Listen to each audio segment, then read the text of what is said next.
台南有全唐城市的称号，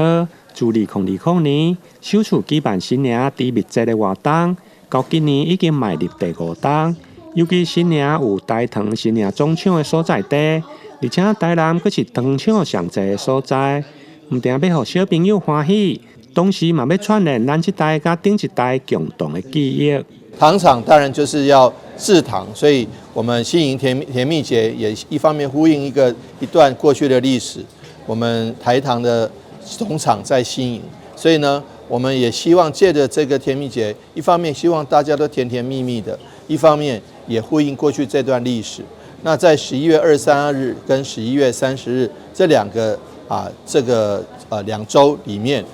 的这个假日都欢迎大家来参加甜蜜节的相关活动。过去我们举办甜蜜节也获得了广大的回响，许多好朋友都喜欢来甜蜜节看看、吃吃喝喝、逛逛买买。那但是很重要的，呼应这段历史，希望大家来回应过去我们阿公阿嬷过去那段甜甜蜜蜜的历史。我们也请来最佳的代言，也希望大家一起来哦。今年的新娘甜蜜节的活动内容相当丰富，将伫11月23、24加11月30、12月1號連續2個禮拜，伫南營綠都新來登場。活動分2大主題，有草地西遊記，甲着蟲蟲奇遇記。歡迎大家帶着小朋友甲毛小孩，做伙來找找甜蜜的回憶。台南新聞林跟採訪報道。